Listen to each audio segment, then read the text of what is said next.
সে এখন সরি বলছে? ব্যাপারটা অদ্ভুত লাগছে। এ কি, আপনি আমার পা ধরেছেন কেন? আরে ছোট লোক মানুষের পা ধরলে আপনার হাত ময়লা হবে। আমি চাই না আমার গায়ে হাত দিয়ে কেউ দূষিত হোক।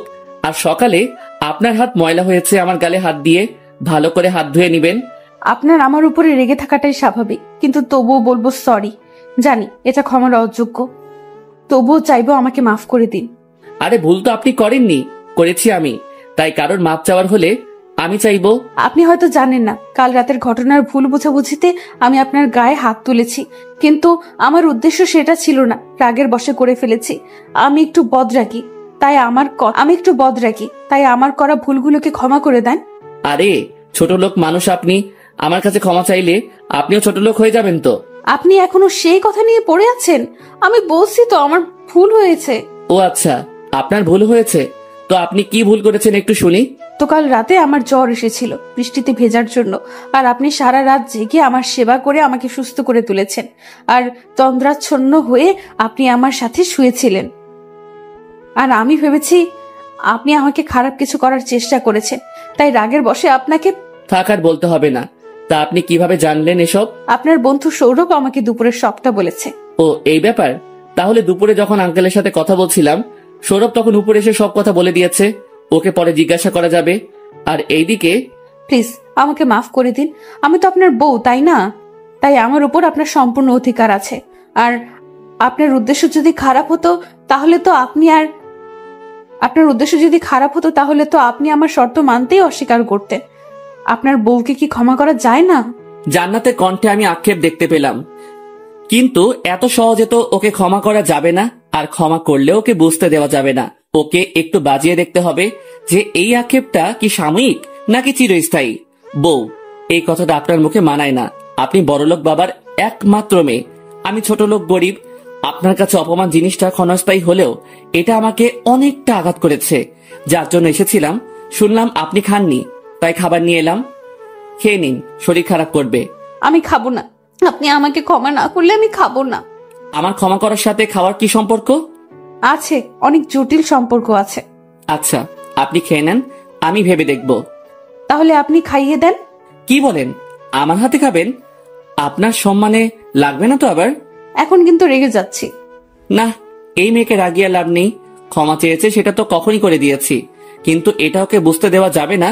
আর বউ আমার না খেলে আবার অসুস্থ হয়ে যাবে, তাই খাইয়েই দেই।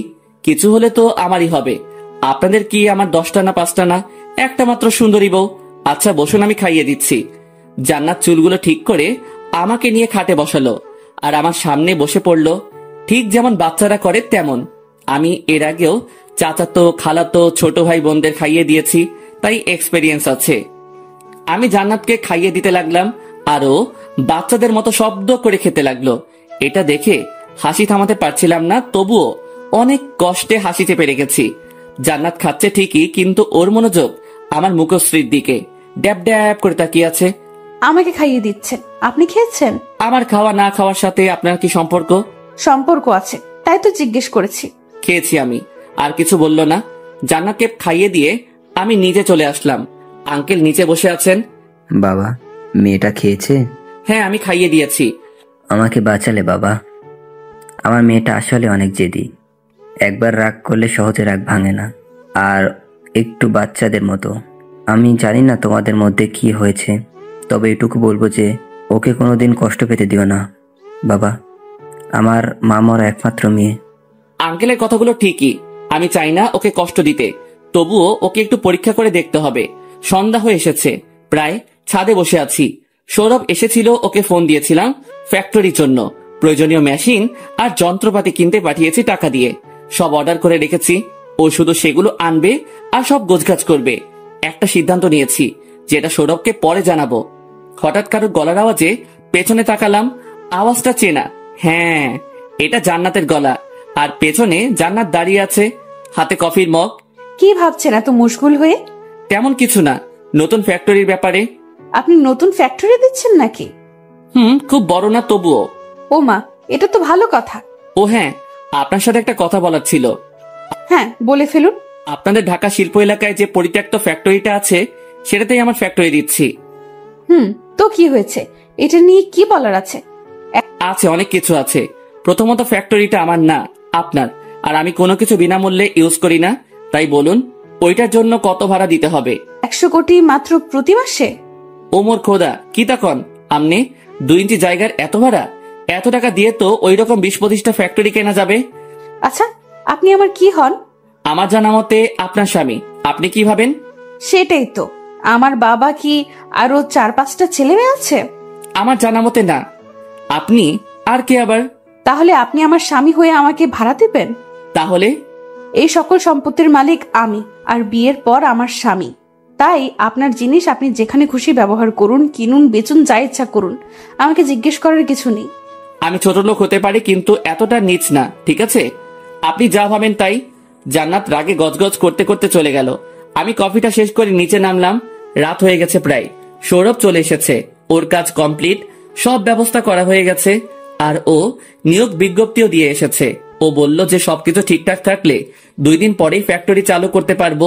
আর অর্ডারও পেয়ে গেছি। দোস্ত, আমি অনেক খুশি হয়েছি। আচ্ছা, আমি একটা জিনিস বুঝতে পারলাম না, সব কাগজপত্রে আমার নাম কেন তোর নামের সাথে?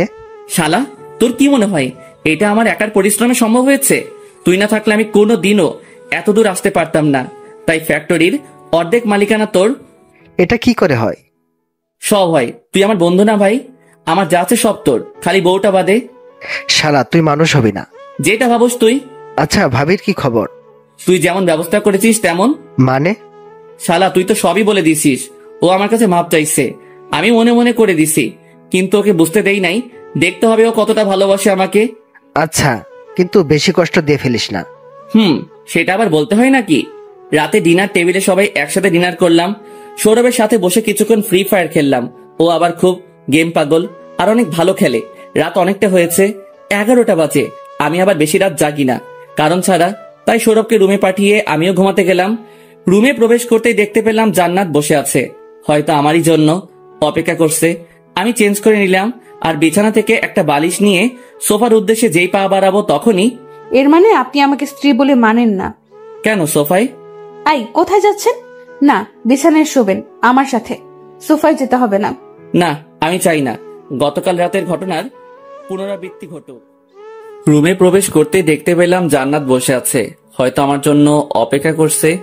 আমি জামা চেঞ্জ করে নিলাম আর বিছানা থেকে একটা বালিশ নিয়ে সোফার উদ্দেশ্যে যেই পা বাড়াবো তখনই।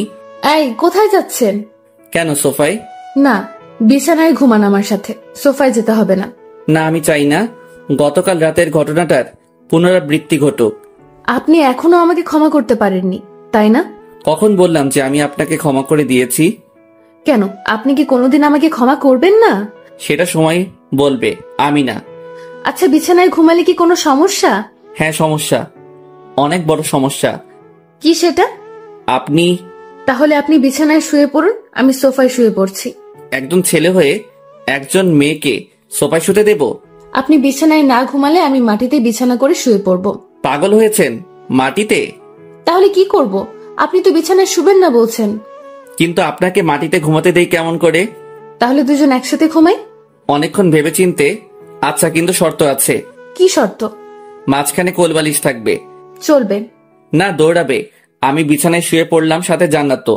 একই বিছানায় আমরা দুজন, কিন্তু মাঝখানে কোলবালিশ। কিন্তু সেটা ক্ষণিকের জন্য। একদিন জান্নাতকে তো মেনে নিতেই হবে।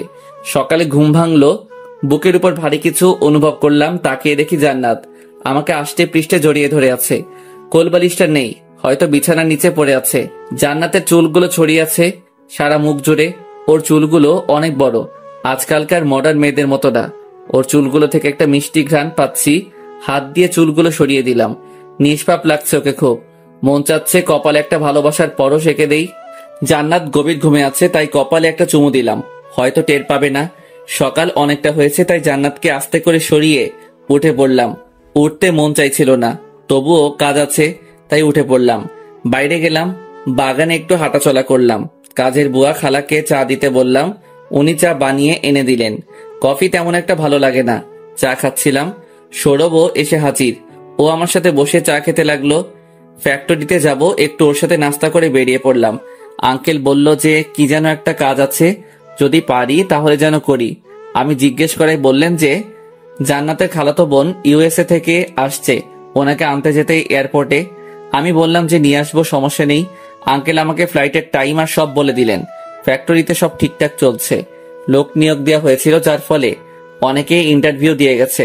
মোটমাট 1000 জন লোক হয়েছে, আরো 500 লোক নিয়োগ হবে, যেগুলোর মধ্যে কিছু কিছু উচ্চপদস্থ কর্মকর্তা। তাই সৌরভ আর আমি ইন্টারভিউগুলো নিচ্ছি। দেখতে দেখতে দুপুর হয়ে গেছে, আর লোক যাদের নিয়োগের কথা ছিল সবারই ইন্টারভিউ নেওয়া হয়েছে। অনেকে বাদ গেছে আর অনেককেই সিলেক্ট করা হয়েছে। ফ্যাক্টরিটা তেমন বড় না, তবু বড় করতে খুব একটা বেশি সময় লাগবে না যদি মেহনত করতে পারি। ম্যানেজারকে সবটা বুঝিয়ে দিয়ে আমি আর সৌরভ চলে গেলাম এয়ারপোর্টের উদ্দেশ্যে। আঙ্কেল গাড়ি পাঠিয়ে রেখেছেন। 10 মিনিট হলো অপেক্ষা করছি। এর মধ্যে কাঙ্ক্ষিত ফ্লাইটটি ল্যান্ড করলো। আমি আর সৌরভ নামের বোর্ড নিয়ে দাঁড়িয়ে আছি। অনেকক্ষণ হলো দাঁড়িয়ে আছে, কিন্তু কেউ আসছে না এদিকে। হঠাৎ সামনে একটি মেয়ে এসে দাঁড়ালো। স্মার্ট, স্টাইলিশ, বিদেশ থেকে এসেছে, দেখলেই বোঝা যাচ্ছে। এসে আমাদের ইশারা করলো যে আমরা যাকে খুঁজছি সেই। মেয়েটি ব্যাগগুলো রেখে অগ্রসর হচ্ছে। আমাদের মনে হয় ড্রাইভার বা কাজের লোক ভেবেছে। কি রে, ব্যাগগুলো রেখে গেল কেন? আমাদের কি কাজের লোক মনে করছে নাকি? সেটাই হবে হয়তো। কি করবি এখন? এখন একে বাড়িতে নিয়ে যাই, বাকিটা এই নিজেই বুঝে নিবে বাড়িতে পৌঁছানোর পরে। আচ্ছা, মেয়েটা মনে হচ্ছে অহংকারী। বড়লোক বাপের পোলাপান এমনই হয়। কই দোস, আমরা তো অনেক বড় লোক ছিলাম, তুই তো এখনো আছিস, কিন্তু আমরা তো এত অহংকারী ছিলাম না। আমরা কোনোদিন সম্পদের বড়াই করিনি। হাতের 5টা আঙ্গুল কি আর সমান হয়? সবকিছুতেই ভালো মন্দ আছে। এই যে ভকভক করা বাদ দেন, গাড়ি চালান। মেয়েটিকে অর্থাৎ ঈশাকে নিয়ে বাসায় পৌঁছালাম। আসার সময় আমার কোম্পানির সামনে দিয়ে আসছিলাম, তখন আব্বুকে দেখতে পেলাম। অফিসের সামনে অনেকদিন পরে দেখলাম শুকিয়ে গেছে। ট্রাফিক জ্যাম ছিল, তাই অনেকক্ষণ দেখার সুযোগ পেলাম। হঠাৎ মনে হলো আব্বু যেন আমাকে দেখতে পেয়েছে, কিন্তু ততক্ষণ জ্যাম ছুটে গেছে, তাই গাড়ি চালিয়ে চলে আসলাম। বাড়িতে পৌঁছে, খালু, আপনার ড্রাইভারগুলো তো অনেক হ্যান্ডসাম। আজকাল এমন ড্রাইভার পাওয়া যায় নাকি? আঙ্কেল জান্নাত লাঞ্চ করতেছিল। ঈশার কথা শুনে দুজনেই ঈশার দিকে অগ্নি দৃষ্টিতে তাকিয়ে রইলাম। কি হলো? কি বললাম খালু? এভাবে দেখছেন কেন? আর জান্নাত আপু, তুইও এভাবে দেখছিস কেন? যেন চোখ দিয়ে খেয়ে ফেলবি। তুই জানিস কাকে ড্রাইভার বলেছিস? কাকে আবার? ড্রাইভার কি ড্রাইভার বলেছি? ও ড্রাইভার না, আমার হাজবেন্ড, তোর দুলাভাই। আর সাথে একটা সৌরভ, তোর দুলাভাইয়ের বেস্ট ফ্রেন্ড। তোর সাহস কি করে হয় আমার হাজবেন্ডকে ড্রাইভার বলার? কি বলছিস কি? বিশ্বাস হচ্ছে না। আমি তো জানতাম তোর বিয়ে হয়েছে, কিন্তু তোর হাজবেন্ড তো উনি না। আমি তো আরেকজনের ফটো দেখেছিলাম। ওই ছেলে 1 নম্বরের চিটিং বাজ, ওর সাথে কথা বলিস না। জান্নাত ঈশাকে সবটা বলল, কিভাবে ওর সাথে আমার বিয়ে হয়। সবটা শুনে ঈশা চমকে গেল। আমাদের দিকে এমন করে তাকালো যেন এলিয়েন। কোনো ব্যাপার না, আপনি ভুল বুঝতে পেরেছেন, এটাই অনেক। আর কেউ যদি কোনো কিছু না জেনে করে, তাহলে সেটাকে ভুল হিসেবে ধরা যায় না। আর কারো ভবিষ্যতে কারোর ব্যাপারে কমেন্ট করার আগে একটু যাচাই করে নিবেন, তাহলেই হবে। Yes boss. আপনি কি আর্মি নাকি?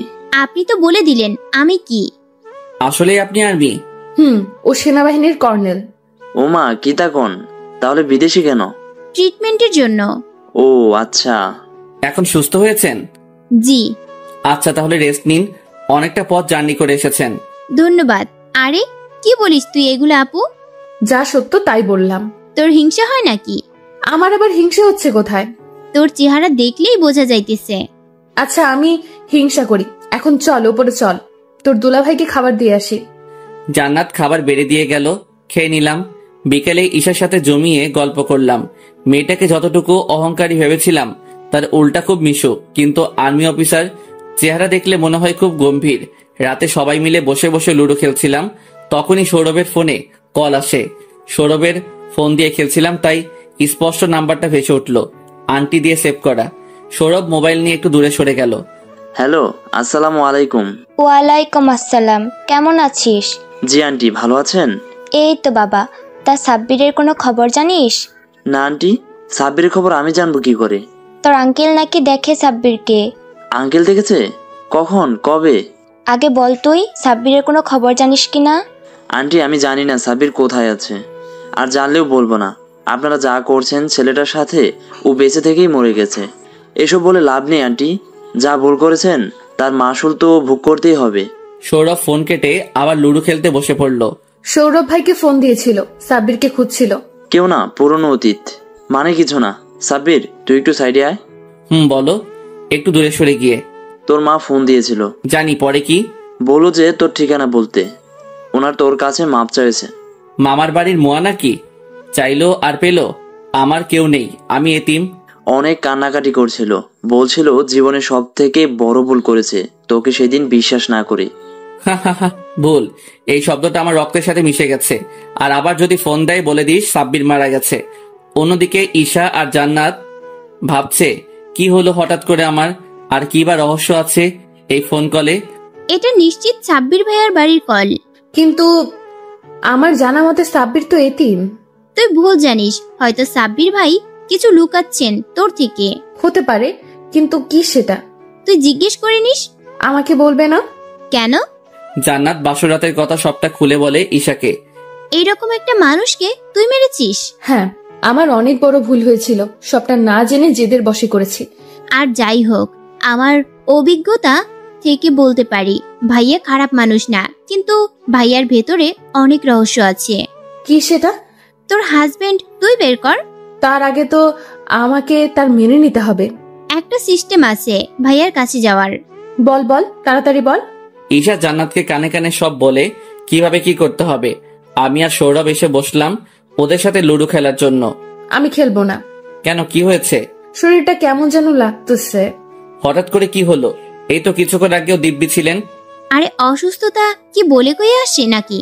সেটাও ঠিক, অসুস্থ বোধ করলে রুমে চলে যান, খেলতে হবে না। জান্নাত চলে যায়। মেয়েটাকে একটু আগেও দেখলাম সুস্থ, হঠাৎ কি হলো? রাত অনেকটা হয়েছে।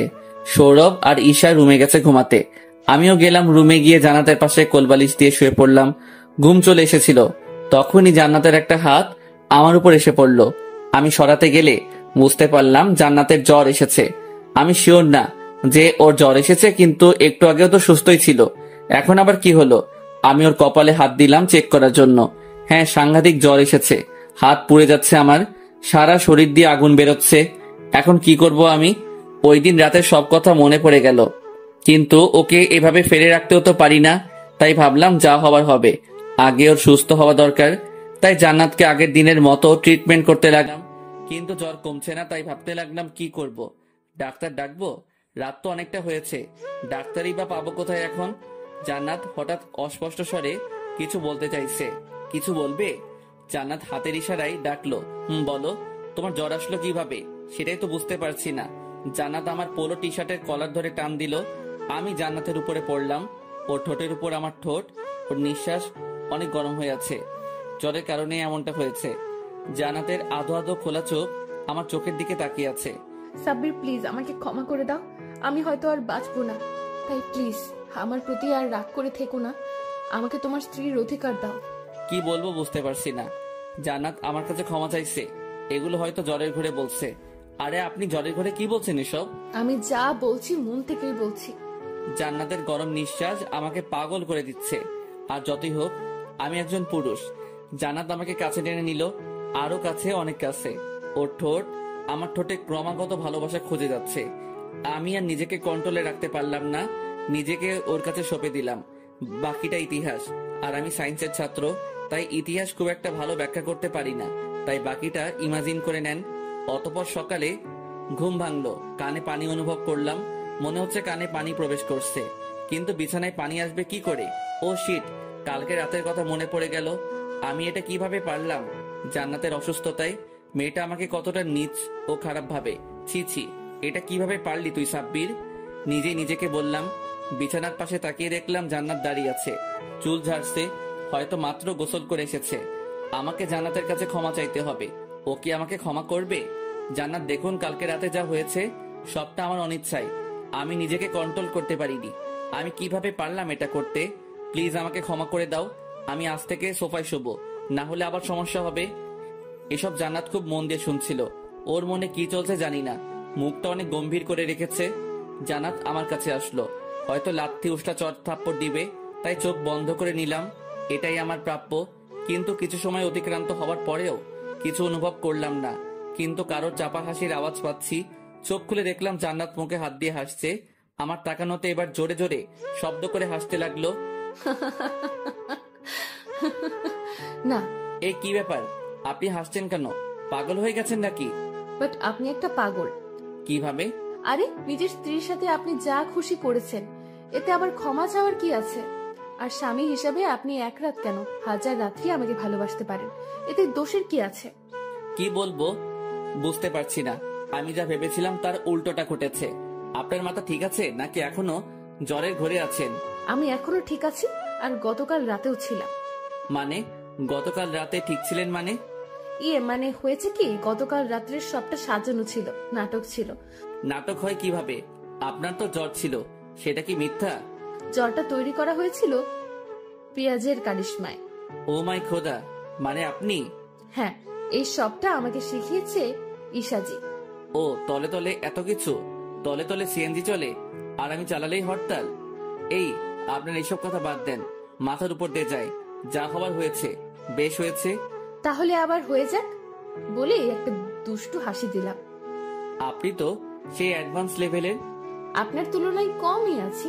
May I doing in the কামরা? আমি আর জান্নাত নিজেকে ঠিক করে নিলাম। দরজার বাইরে থেকে ঈশা আওয়াজ দিচ্ছে। আসতে কে মানা করেছে? ঈশা রুমে আসলো আর সবটা বলল ওর প্ল্যানের ব্যাপারে। অনেকক্ষণ আড্ডা দিলাম আমরা, সাথে সৌরভ ছিল। সকালে নাস্তা করে বের হলাম বাড়ি থেকে। নাস্তাটা জান্নাত নিজের হাতে বানিয়েছিল। খুব একটা খারাপ হয়নি রান্নাগুলো, কিন্তু রুটিগুলো দেখতে এক একটা এক এক দেশের মানচিত্রের মনে হচ্ছিল। ফ্যাক্টরিতে অনেক কাজ পড়ে আছে। আজ কয়েকজনের নিয়োগ আছে, প্লাস কাল থেকে ফ্যাক্টরি চালু হবে। কয়েকজন ক্যান্ডিডেট আসলো, মোটামুটি সবাই উচ্চশিক্ষিত প্লাস দক্ষ। হঠাৎ একজন রুমে প্রবেশ করলো। আপনারা কি ভাবছেন কে সে? সে হলো আমার চাচাতো ভাই অনিক, যার জন্য আমি বাড়ি থেকে বিতাড়িত। আমি প্রথমে একটু অবাক হলাম, একটু না অনেকটাই, কারণ অনিকদের তো অনেক বড় ব্যবসা আছে। তাহলে অনিক কেন চাকরির জন্য এসেছে? অনিকও আমাকে দেখে অবাক হয়েছে। কে কার ভাই, সম্মান দিয়ে কথা বলুন। আমি আপনার ভাই না, এই ফ্যাক্টরির মালিক আপনার স্যার। অনিকের ইন্টারভিউ নেওয়া হলো, সবাইকে বাইরে ওয়েট করতে বলা হয়েছে। সৌরভ আর আমি কথা বলছি ওদের ব্যাপারে, যে কাকে নেওয়া যায় কাকে না। সৌরভ বলল অনিককে তো কোনো মতেই নেওয়া যাবে না। আমি ওর কথায় সায় দিলাম, কারণ এরকম একজন চরিত্রহীন বহুরূপী সবার জন্য বিপজ্জনক। বাসায় আসার সময় গাড়িতে বসে আছি, একটু ফেসবুকে ঢুকলাম। অনেকদিন ঢোকা হয় না। একটা মেসেজ দেখতে পেলাম, মা পাঠিয়েছে। মা নামক শব্দটা ইদানিং আমার কাছে অনেক হাস্যকর মনে হয়। বাবা আমাকে ক্ষমা করে দেয়, আমি অনেক বড় ভুল করে ফেলেছি, বাড়ি ফিরে আয়, সবাই তোর অপেক্ষায় আছে। মেসেজটি দেখে চোখে পানি চলে এলো আর খুব হাসি পেল। এখন সবটা ক্লিয়ার সবার কাছে, তাই আমাকে ডাকছে। আমার দোষ না থাকায় আমি আমার নিজের বাড়িতেই আমন্ত্রণ পাচ্ছি, কিন্তু কেউ আমার উপর বিশ্বাস করতে পারিনি, বিশেষ করে মা। সেটা আমাকে অনেক কষ্ট দিয়েছে, আর তাদের আমি কোনোদিনই ক্ষমা করতে পারবো না। দেখুক না কেমন লাগে, যন্ত্রণা কাকে বলে অনুভব করুক। আমি রিপ্লাই দিলাম, সাব্বির মারা গেছে, যে বেঁচে আছে তার মনে ক্ষমা নামক কোনো অনুভূতি নেই। পাষাণ সে। বাড়িতে ফিরলাম, গাড়ি ঢোকার সময় দেখলাম যে আরেকটা গাড়ি বের হয়ে যাচ্ছে, কিন্তু আশ্চর্য হলাম এটা দেখে যে এটা আমার বাড়ির গাড়ি। কিন্তু এটা এখানে কি করছিল? গাড়িটা বের হয়ে গেল এক সাইড দিয়ে, আর আমি এক সাইড দিয়ে ভেতরে প্রবেশ করলাম। আমি জান্নাত, জান্নাত, এই জান্নাত কোথায় তুমি? জান্নাতকে ডাকতে লাগলাম। আরে কি হলো, এভাবে ডাকছেন কেন? বাড়িতে কে এসেছিল একটু আগে? এসবি গ্রুপের সিইওর স্ত্রী এসেছিলেন। কেন? এমনি এসেছিলেন সেই দিনের বিয়ের ব্যাপারে ক্ষমা চাইতে। ও আচ্ছা, আমি তো ভেবেছিলাম অন্য কিছু। কি ভেবেছিলেন? কিছু না। আচ্ছা সাব্বির, আপনার বাবা মা নেই? না, আমি এতিম। কিন্তু হঠাৎ এই প্রশ্ন কেন? এর 2 মাস পরে জানাতের এক ফ্রেন্ডের বাড়িতে ইনভাইট করেছে, আমাদের যেতে হবে। কিন্তু আমি যাব কি? জানাতের সব ফ্রেন্ড সার্কেল বিশাল বড় লোক, সেখানে জানাত আমাকে কি বলে উপস্থাপন করবে? সবার কাছে লজ্জিত হব না তো? এইসব ভাবতে লাগলাম ছাদে বসে বিকেলে। এখন একটু পরে সন্ধ্যায় রওনা হব আমরা। ছাদে বসে এইসব ভাবতে ভাবতে বিকেল কাটিয়ে সন্ধ্যা করে দিলাম। জান্নাত আর আমি গাড়িতে বসে আছি, এখন জান্নাতের ফ্রেন্ডের বাসায় যাচ্ছি। আমি যেতে চাইছিলাম না, কিন্তু জান্নাতের জেদের কাছে হার মানতে হলো। আমাদের সাথে সৌরভ আর হাফসাও এলো। হাফসার ফ্রেন্ডের বড় আপুই জান্নাতের ফ্রেন্ড, তাই হাফসাও ইনভাইটেড। ও আপনাদের একটা কথা বলতে ভুলে গেছি, যে এই কয়দিনে হাফসার সাথে সৌরভের ভালো একটা সম্পর্ক তৈরি হয়েছে। প্রেম ভালোবাসা বলা যেতে পারে। গাড়ি চলছে তো চলছেই, আমার কেমন যেন একটা দমবন্ধ ফিল হচ্ছে। আগেও এরকম হয়েছে আমার সাথে, যখন আমি খুব বেশি নার্ভাস ফিল করি তখন। গেট দিয়ে গাড়ি ঢুকছে, বিশাল বাড়ি। আমাদের বাড়ির থেকে একটু ছোট, তবুও ভালোই। অনেক ডেকোরেশন করা হয়েছে সারা বাড়ি জুড়ে, গেট সহ সাজানো হয়েছে। কেউ দেখলে ভাববে হয়তো বিয়ে বাড়ি। জান্নাতের সাথে আমি নামলাম গাড়ি থেকে, ভেতরে গেলাম। সৌরভ আর হাফসাও গেল। জান্নাতের পরনে একটা দামি লেহেঙ্গা, আর আমার পরনে সাদা শার্ট আর কালো প্যান্ট, অফিস লুকের মতো। যেহেতু এটা একজনের বার্থডে আর সব বড় বড় লোকেরা আসবে, তাই সবাই স্যুট বুট পরে আসবে। জান্নাত ভেতরে গেল, সাথে আমিও। জান্নাতকে ওর ফ্রেন্ডের সাথে কথা বলতে দেখলাম। আমি চাইছিলাম না ওর ফ্রেন্ডের সাথে দেখা করতে, কারণ সবার সামনে হয়তো জান্নাত অপমানিত হবে, আর আমি চাই না জান্নাত অপমানিত হোক বা কোনো দুঃখ পাক। আমার আসল পরিচয় জানলে হয়তো এতক্ষণে সবাই আমাকে ঘিরে ধরতো। শহরের সবচেয়ে বড় লোক, সরি, কয়েকটা দেশের সর্বোচ্চ ধনীদের তালিকায় আমার নাম আছে। ছোটবেলাতেই আমার নাম ছবি ম্যাগাজিনের পাতায় প্রকাশিত হয়েছিল। আর এখানে যারা আছে বড় লোক আমার তুলনায় পয়সা করি মাত্র, কিন্তু আমার পরিচয় আমি দেব না। তাদের পরিচয় দেব যারা আমাকে অস্বীকার করে তাদের। জান্নাতকে এড়িয়ে চলে যাচ্ছিলাম, তখনই ঘটলো বিপত্তি। এক মহিলার সাথে ধাক্কা খেলাম। ওনার হাতে ড্রিঙ্কসটা ওনার জামায় লেগে গেছে। ধাক্কাটা উনি আমার সাথে খেয়েছেন, তবুও সরি বললাম। সরি, আসলে কি থেকে কি হয়ে গেল বুঝতে পারলাম না। আরে জামায় দাগ লাগিয়ে এখন সরি বলছেন? How dare you! আরে আরে, আপনি রাগ করছেন কেন? ভুলটা কিন্তু আপনার। তবুও আমি সরি বললাম। জান্নাত দূর থেকে ব্যাপারটা লক্ষ্য করেছে এবং দ্রুত আমার কাছে চলে এলো। কি হয়েছে এখানে? আরে জান্নাত, তুমি এখানে কখন এলে? এই তো আন্টি, কিছুক্ষণ আগে। তো তোমার হাজবেন্ড আসেনি সাথে? হ্যাঁ এসেছে তো, আপনার সামনেই দাঁড়িয়ে আছে। জান্নাত আমাকে ওনার সাথে পরিচয় করিয়ে দিল। উনি হচ্ছেন ওর ফ্রেন্ডের আম্মু, যার বার্থডে তার মা। ও, তাহলে তুমি জান্নাতের হাজবেন্ড? জি আন্টি। আমাদের কথাবার্তায় জান্নাতের আরো কয়েকজন ফ্রেন্ড আমাদের সাথে যোগ দিল। সবাই কথা বলছে, সবার সাথে পরিচিত হচ্ছে। পর্যায়ক্রমে এখন আমার পালা। এখানে যারা আছে সবাই বিশিষ্ট ব্যবসায়ী, নামি দামি লোক। সেই তুলনায় আমি ছোট একটি ফ্যাক্টরির মালিক। নিজেকে এখানে উপস্থাপন করলে জান্নাত হয়তো লজ্জিত হবে, তবু বললাম। সবাই কানাকানি করছে, মুখে না বললেও বোঝা যাচ্ছে যে সবাই জান্নাতকে আর আমাকে নিয়ে কথা বলছে। কথার টপিকটা মনে হয় আমার পেশা বা কাজ নিয়ে। আর এদিকে জান্নাতের চেহারার দিকে তাকাতে পারছি না আমি। মেয়েটা সবার কথায় লজ্জা পাচ্ছে। আমার ফোনে তখনই একটা ফোন এলো। রিসিভ করার পর যা শুনলাম তার জন্য আমি মোটেও প্রস্তুত ছিলাম না। যা শুনলাম সেটা শুনে আমার পায়ের তলা থেকে মাটি সরে গেল। এইদিকে জান্নাত আর বান্ধবীদের কাছে আমাকে নিয়ে নানান কথা শুনছে, আর অন্যদিকে না, আমি আর এগুলো নিতে পারছি না। সব অভিমান বলে আমি পাড়ি জমালাম বাড়ির উদ্দেশ্যে। গাড়িতে বসে আছি আমি, গাড়ি ছুটছে বাড়ির উদ্দেশ্যে। চোখের পানি অঝরে ঝরছে, আমি কাঁদছি। আসার সময় আমার অবস্থা দেখে জান্নাত জিজ্ঞেস করেছিল যে কি হয়েছে, কিন্তু আমি কিছু বলতে পারিনি। কি বলতাম? আমার যে মা স্ট্রোক করেছে, কিন্তু কিভাবে আমি তোকে এতিম বলে পরিচয় দিয়েছিলাম। তাই এই কথা শুনলে ও অনেক অবাক হতো। জান্নাতকে বলেছি কিছু হয়নি, আমি একটু আসছি, পার্টি শেষ হওয়ার আগে চলে আসবো। এসব ভাবতে ভাবতে গাড়ি যে কখন বাড়ির সামনে এসে পড়েছে বুঝতে পারিনি। গাড়ি থেকে নেমে বাড়িতে ঢুকলাম। অনেকদিন ধরে এসেছি, তাই সবকিছু একটু নতুন নতুন লাগছে। দারোয়ান সালাম দিল। বাড়ির বাইরে অনেক লোক, আমাদের পরিচিত অনেকে। আমি ভেতরে গেলাম। মূল দরজা দিয়ে ঢুকতেই আমি দেখতে পেলাম যে বাড়ির সবাই ডাইনিং স্পেসে বসে আছে। আমাকে দেখে সবাই অবাক হয়েছে। কেউ হয়তো ভাবতেও পারিনি আমি আসবো। আব্বু আমাকে দেখে চোখের পানি ছেড়ে দিলেন, আর বাকিরা আমাকে দেখে নীরবে অনুতাপ করছে। খালা, খালু আর চাচা চাচি এখানে উপস্থিত আছেন, কিন্তু ওনারা আমার চোখের দিকে তাকানোর সাহস পাচ্ছে না। কিভাবে তাকাবে, কোন মুখে? ওনারা সেই অধিকার অনেক আগে হারিয়েছেন। আব্বু এসে আমাকে জড়িয়ে ধরে কান্না করে দিলেন, হাউমাউ করে কাঁদছেন। এরকমটা হবে ভাবিনি, কারণ আমি কোনোদিন বাবাকে কাঁদতে দেখিনি। বাবা, তুই কই ছিলি এতদিন? কত খুঁজেছি তোকে আমি আর তোর মা। জানিস কত রাত ঘুমাতে পারিনি, বুকের ভিতর কষ্টের বোঝা নিয়ে ঘুরে বেরিয়েছি। আপনারা কোন স্বার্থে আমাকে নিজেদের সন্তান দাবি করেন? যখন বাড়ি থেকে অপমানিত করে বের করে দিয়েছিলেন তখন মনে পড়েনি যে আমি আপনাদের সন্তান? আর আপনারা কিভাবে এত বড় একটা পাপের বোঝা আমার ঘাড়ে চাপিয়ে দিলেন? আপনারা কি আমি চিনতেন না? না আমি অপরিচিত বাইরের কেউ? বাবা, আমি তো তখন ছিলাম না। তুই তো জানিস যে আমরা আজ পর্যন্ত কারোর সামনে মাথা নত করিনি, কিন্তু ওই দিনের পরিস্থিতি আর সবটাই তোর মাকে বাধ্য করেছিল সবটা করতে। আর তোর মা তো এসব মন থেকে কিছুই বলেনি, যা বলেছে জেদের বসে। এই জন্যই তো আমাকে মেরে ফেলতে চাইছিলেন, তাই না? মানে? বিয়ে বাড়ির ঘটনাটা বললাম, মা যা বলেছিল, সৌরভের কাছে সবটা বললাম। এসব অভিমান থেকে বলেছে। বাবা, তোর মা চাইতো যে তুই বাড়িতে ফিরে আসিস, কিন্তু কোনোদিন মুখ ফুটে বলতে পারিনি।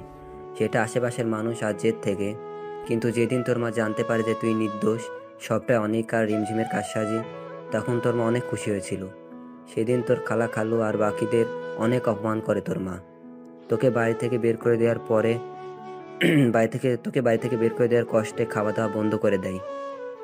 সারাদিন একটা রুমে একা একা পড়ে থাকে। তিলে তিলে তাল হয়ে গেল তোর মা। আর বলতে পারলেন না আব্বু, কেঁদে দিলেন। আমাকে আগে বলনি কেন? আমি আগে জানলে তখনই চলে আসতাম। আচ্ছা এটা বলো, মা কোথায়, কেমন আছে? তোর মা উপরে আছে। ডক্টর এসেছিল একটু আগে, হসপিটালে নিয়ে গেলাম।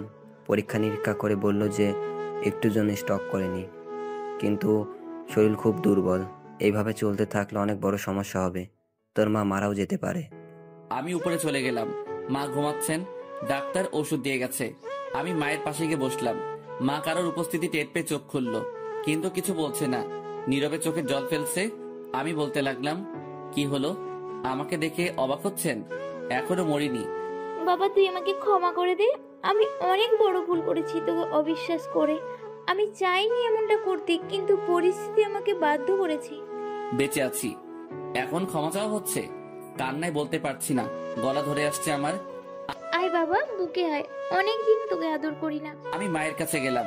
আসলে মা জিনিসটাই অন্যরকম। আপনি যতই রাগ অভিমান করে থাকেন না কেন, মায়ের মুখটা দেখলে সব মাটি হয়ে যায়। আমি কোনোদিন ভাবিনি যে মাকে ক্ষমা করতে পারবো বা এ বাড়িতে আর আসবো কিনা, কিন্তু আজ মায়ের অসুস্থতার কথা শুনে ছুটে চলে এলাম। আসলে মা এমনই হয়। মায়ের সাথে অনেকক্ষণ কথা বললাম, 1 ঘন্টার মতো কেটে গেছে, কিন্তু আমি একটা জিনিস ভুলে গেছি। আমাকে জান্নাতের কাছে যেতে হবে।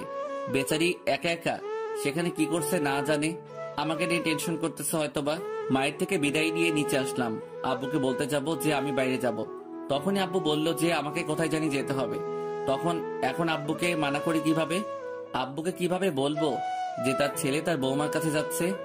আব্বু, আমার একটু কাজ আছে। সে থাক, এতদিন তো বাইরে নিজের কাজই করলি, আজ আমার কাজ কর। তুই এক জায়গায় যাবি, এখন আমাদের তো যাওয়া হবে না, তুই যাবি। কথা দিয়ে ফেলেছি, যেতেই হবে। আমি না গেলে তুই যাবি। আমি এখন যাব না, শরীর ভালো লাগছে না। আমার হয়ে তুই যাবি, আমি ফোন করে বলে দিচ্ছি। কোথায় আব্বু?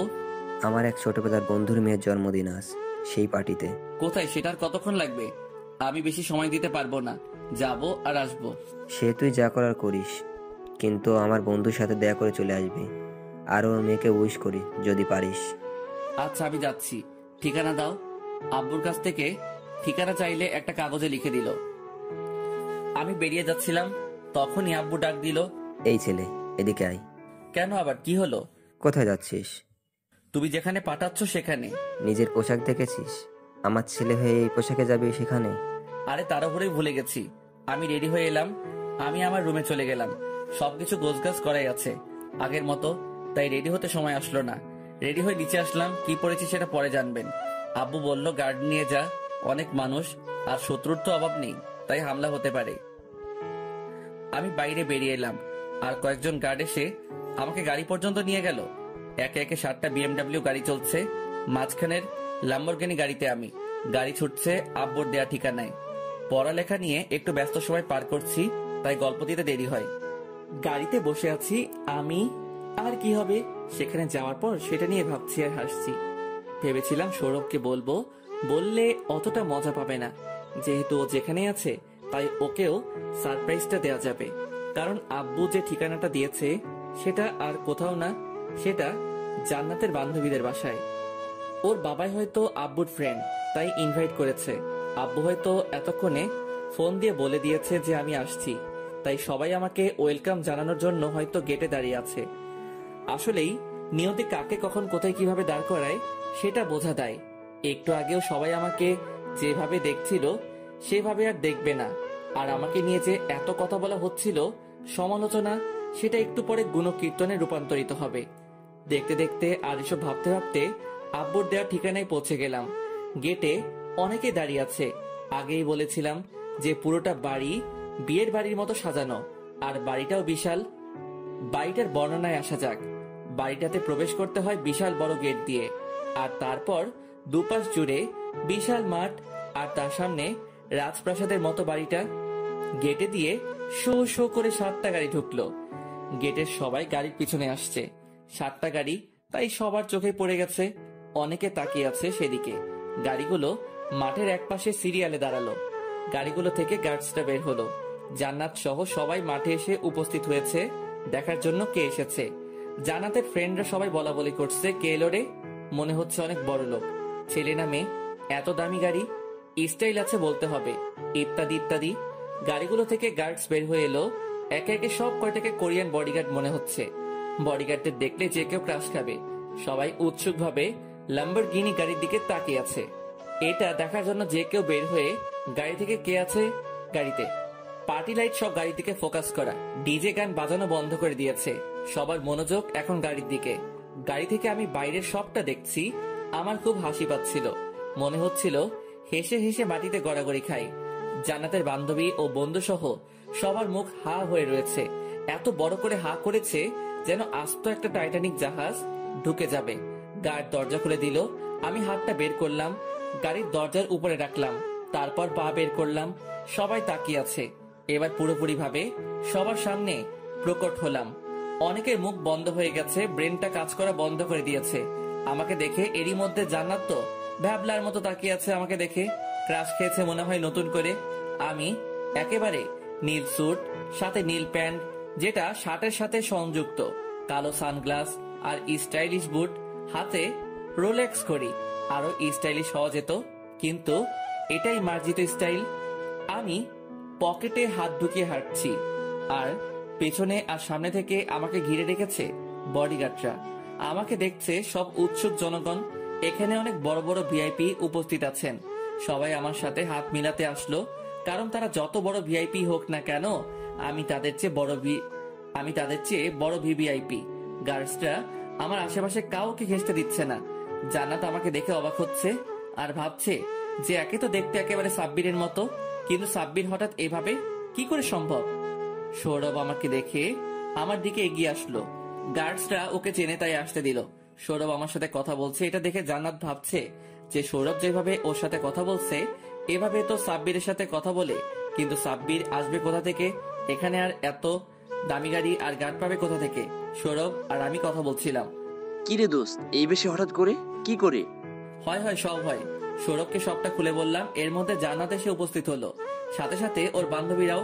গার্ডরা ওদেরকে আটকে রেখেছে। আমার কাছে অনুমতি চাইছে। আমি শুধু জান্নাতকে ভেতরে ঢোকানোর কথা বললাম ইশারায়।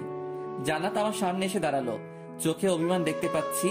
আমি এই দুনিয়ায় শুধু একজনেরই চোখ দেখে মনের কথা বলতে পারি, সেটা হলো জান্নাতের।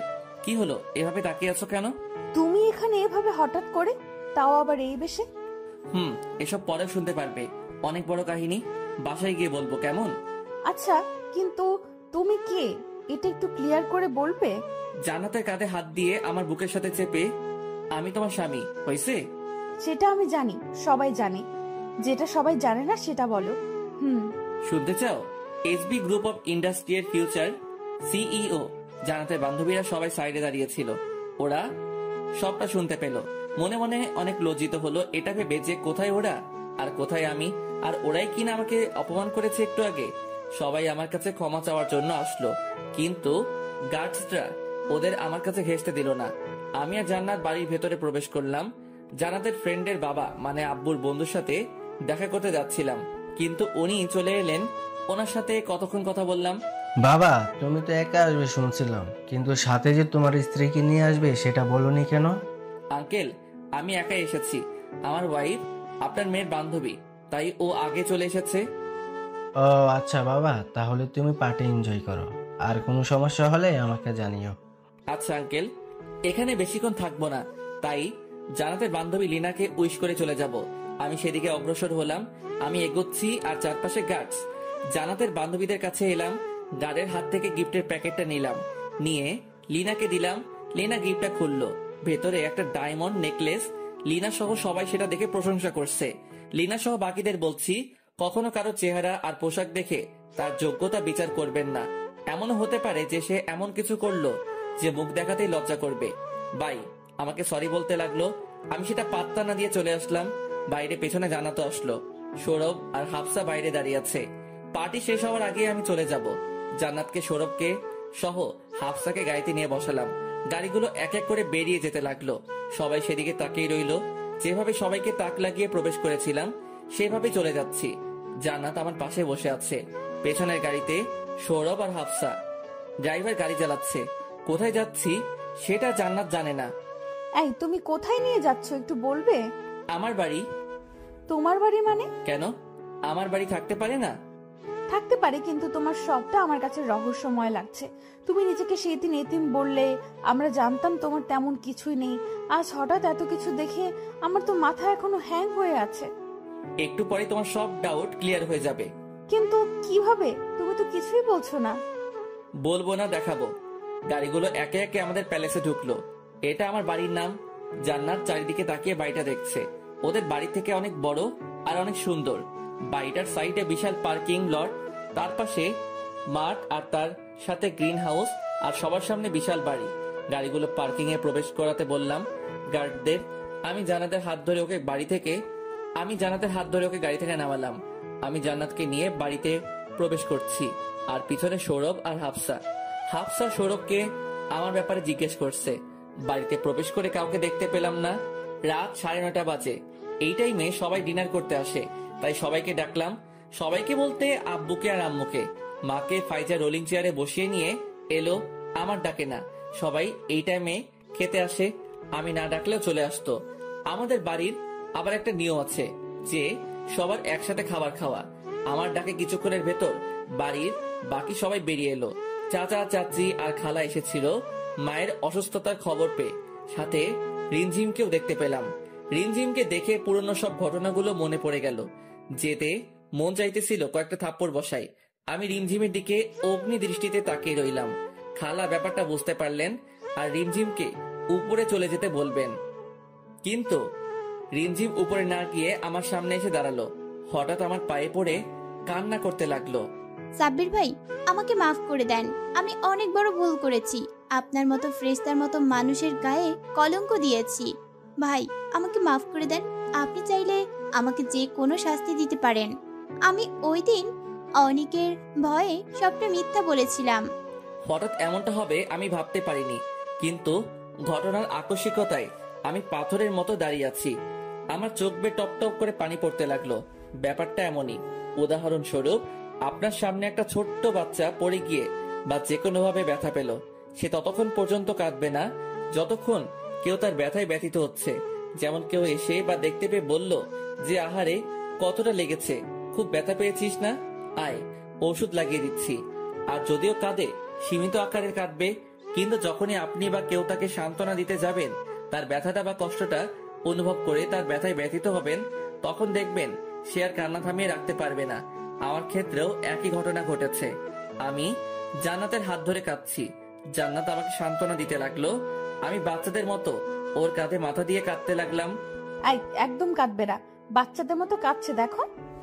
আমার চোখের পানি মুছে দিচ্ছে। সবাই এতক্ষণ খেয়াল করেনি যে আমার পাশে একটা মেয়ে দাঁড়িয়ে আছে, কিন্তু এখন হয়তো সবাই দেখতে পেয়েছে জান্নাতকে। বাবা, তোর সাথে মেয়েটা কে দাঁড়িয়ে আছে রে?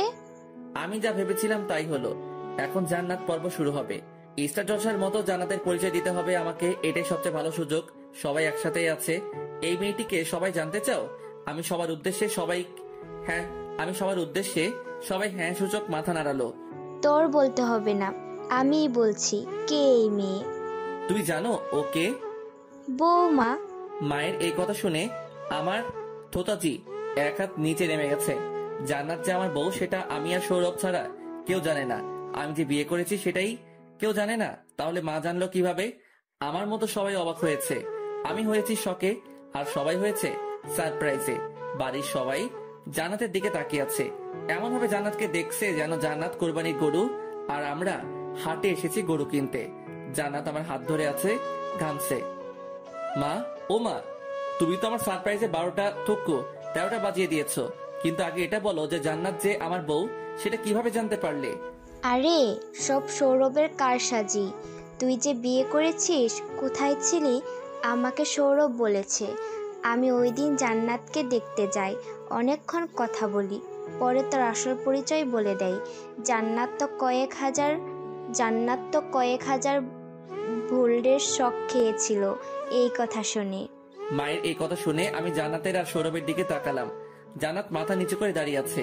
সৌরভ ঘেমে একাকার হয়ে গেছে, মুখে কোন রকম একটা মলিন হাসি দিল। ওর এমন অবস্থা যেন ছেড়ে দেবা কেঁদে বাঁচি। সৌরভ বাবু, তুমি কিছু খাইছো?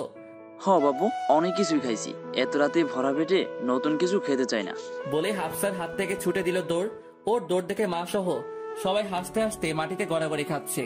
এইবার নেক্সট টার্গেট জান্নাত। রোবটের মতো কল্লা ঘুরিয়ে জান্নাতের দিকে তাকালাম। এমন ভাবে মাথার নিচে দিয়ে দাঁড়িয়ে আছে মানে কিছুই জানে না, আজকেই দুনিয়ায় ল্যান্ড করেছে। নিষ্পাপ অবুঝ। আমি জান্নাতের কাছে গেলাম, একেবারে ফেস টু ফেস। আমার চোখের দিকে তাকাচ্ছে না জান্নাত।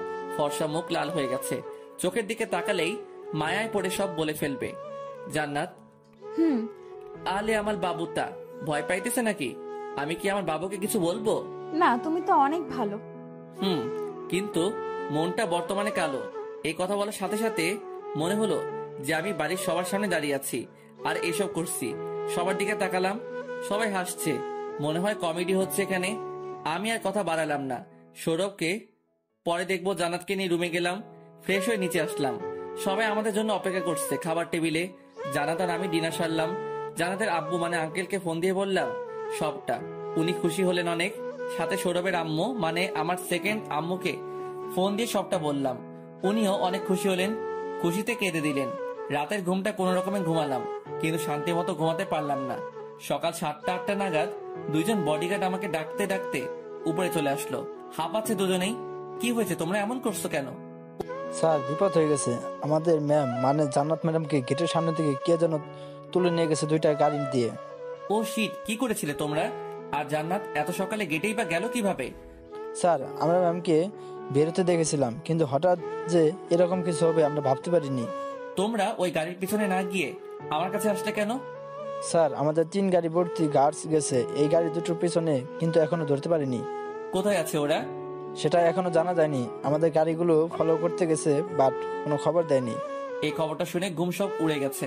কে করলো এই কাজ? আমার শত্রু কে আছে যে এই কাজ করতে পারে? আমি বাইরে বেরোলাম গাড়ি নিয়ে। আমার আরো 8টা গাড়ি আছে, সব কয়টা ভর্তি গার্ডস নিলাম। পুরো শহরে খোঁজ চালাতে লাগলাম, কিন্তু পাচ্ছিলাম না। আমার শত্রু বলতে কেবল একজনই ছিল, অনেক। কিন্তু অনেক কি এতটাই নিচ যে এই কাজ করবে? না, আমার মাথা কাজ করছে না, সব ধোঁয়াশা ধোঁয়াশা লাগছে। আমি জান্নাতকে হারাতে পারবো না। ওকে যে কোনো মূল্যে আমার বাঁচাতেই হবে, আর যত তাড়াতাড়ি পারি।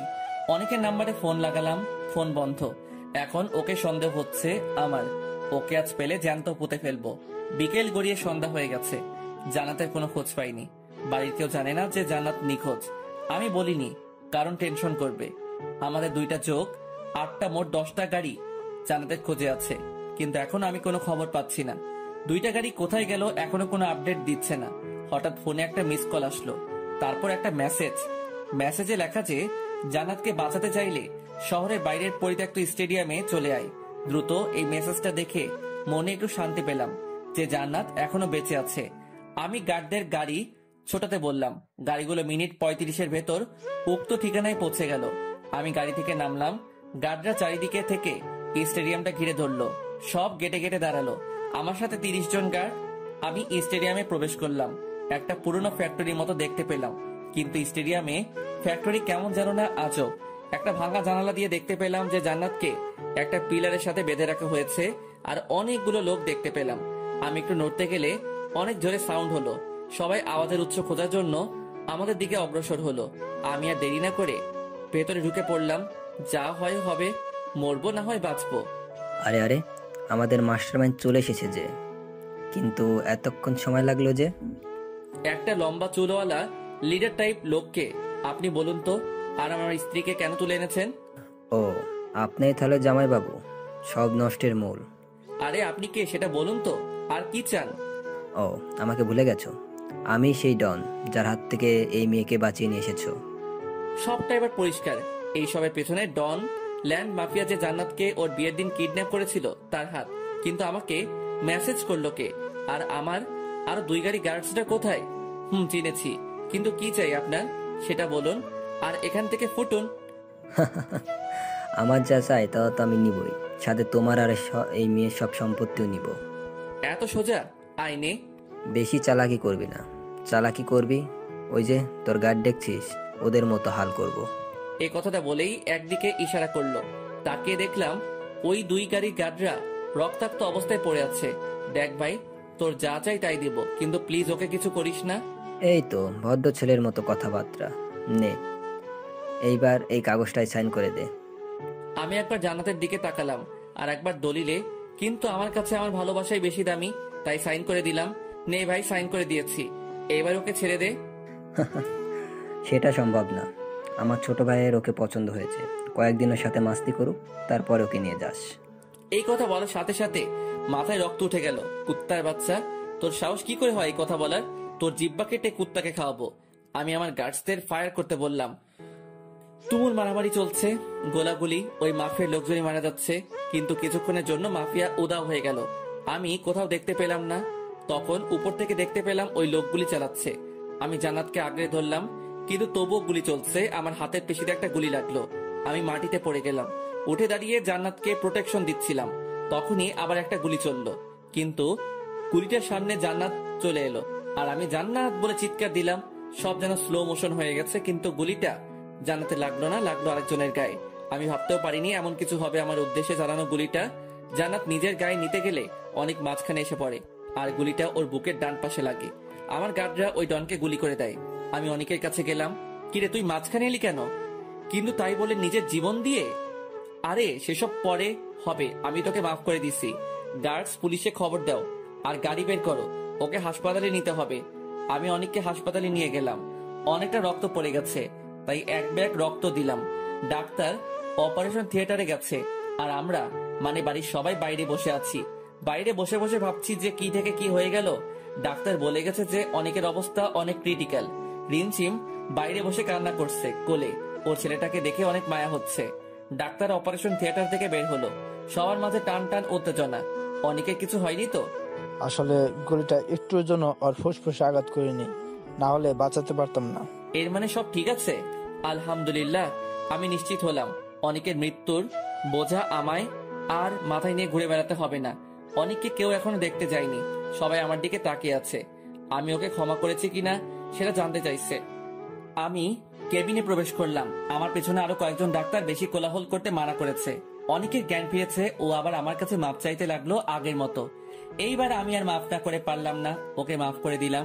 এই ঘটনায় বাড়িতে আবার খুশির আমেজ তৈরি হলো। অনেক আগের মতো নেই, আর অনেক বদলে গেছে, সবাই ওকে ক্ষমা করে দিয়েছে। এই ঘটনার কয়েক মাস পর সকালে জান্নাত মাথা ঘুরে পড়ে গেল। আমি অনেক চিন্তায় পড়ে গেলাম। ডাক্তার ডাকলাম, ডাক্তার বললেন যে মিষ্টি খাওয়াতে। আমি বুঝলাম না কি বলছে ডাক্তার। আম্মু বলল যে আমি বাবা হতে চলেছি। এইটা শুনে খুশিতে পাগল প্রায় অবস্থা। আমার জান্নাতের মুখের দিকে তাকিয়ে দেখলাম লজ্জায় লাল হয়ে আছে। আমার লজ্জাবতী অনেক ভালোবাসি। আমার লজ্জাবতীকে জান আমার এই সৌরভ আর হাফসার বিয়ে দিয়ে দিয়েছি, ওরা অনেক সুখে আছে। আর আমার নামে যে ফ্যাক্টরিটা ছিল সেটা পুরোটা ওর নামে করে দিয়েছি। ও এখন আগের অবস্থায় ফিরে যাচ্ছে আস্তে আস্তে। সবটা যেন